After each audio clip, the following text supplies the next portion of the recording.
इसी तरह वो हज़रत वासिफ़ अली वासिफ़ है ना, वो बात करते हैं, उनका एक कॉल है कि परेशानी जो है ना वो हालात से नहीं ख़यालात से पैदा होती है। तो ख़यालात बेसिकली ओवर थिंकिंग में चेंज हो जाते हैं।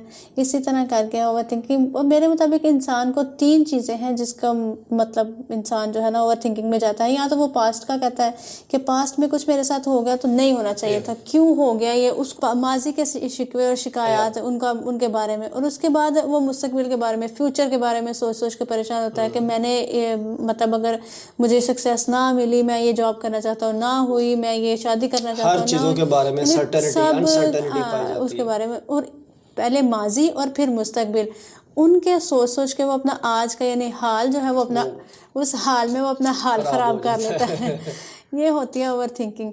तो क्या क्या है, ओवर थिंकिंग तो हो गई, तो इसके सॉल्यूशंस कहाँ से आएंगे, क्या सॉल्यूशन हो सकता है आपके देखिए, मुताबिक? अब उसमें मेरे मुताबिक जो मेरा पॉइंट ऑफ व्यू ये है कि जो मैं प्रैक्टिस भी करता हूँ, ओवर थिंकिंग से कोई भी इंसान जो है ना वो छुटकारा तो नहीं पा सकता, नहीं पा लेकिन सकता। हर चीज़ को ना आप मिनिमाइज कर सकते हो, रेमेडी उसकी होती है। फर्स्ट थिंग तो ये है कि आप डायरेक्टली उसके टारगेट पे हिट करो, कि जिस वजह से वो मर्ज ड्राइव हो रहा है, वो बीमारी ट्रिगर हो रही है, मसलन कि आपका मेरा झगड़ा हो गया, तो अब ओवर थिंकिंग तो चल रही है, लेकिन अगर हम बात नहीं करेंगे, उस चीज़ को रिजॉल्व नहीं करेंगे, वो चीज़ बढ़ती जाएगी, बढ़ती बढ़ती वो एक बिग बैंग बड़ी चीज़ में क्रिएट हो जाएगी, राइट। और सेकंड ये चीज़ होती है कि डिस्ट्रैक्शन आप ले लो। यस, ये बड़ी चीज़ है डिस्ट्रैक्शन। फॉर एग्जाम्पल, आप कोई स्पोर्ट एक्टिविटी में चले जाओ, या जिम में चले जाओ, या वर्कआउट कर लो, या जो भी आपको, नमाज पढ़ लो, जो भी आप करना चाहते हो कि जिससे आपको वक्ती तौर पे डिस्ट्रैक्शन हो जाए।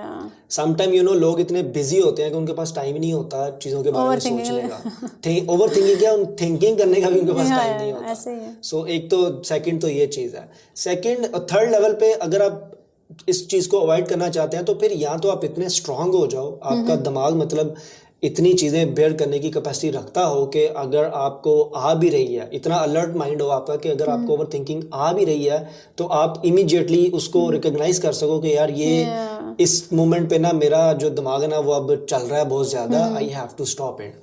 सो दिस वे जो है वो आप इन चीज़ों को स्टॉप कर सकते हैं। इस बात से मुझे बात याद आई ओवर थिंकिंग का, तो आपको पता है कि मुझे भी थोड़ा सा है ओवर थिंकिंग का, लेकिन मैंने इसको किस तरह अब जो है ना वो बहुत कम कर लिया है कि मैंने सूरत नास पढ़नी शुरू कर दिया, जहाँ मुझे पता चलता है कि मैं ट्रिगर होने लग गई हूँ, क्योंकि मुझे अपना पता चल गया कि ये मेरी शैतान भी जो है वो उस चीज़ को मुझे पता चल जाता है कि ये अब ओवर थिंकिंग मेरी इस तरफ जाने लगती है। तो मैंने उसमें आयत पढ़ी थी, अल्लाज़ी युवस्विसु फी सुदूरिन नास, तो यानी वसवसों से। एक्चुअली ओवर थिंकिंग भी एक वसवसा ही है। तो मैं इसको फिर इस तरह कनेक्ट करके, जैसे ही मेरी ओवर थिंकिंग का बटन प्रेस हो जाता है तो मैं सूरत नास पढ़ती हूँ। अल्हम्दुलिल्लाह मैंने इससे पर्सनली बहुत ज़्यादा सोल्यूशन लिया इससे। That's great.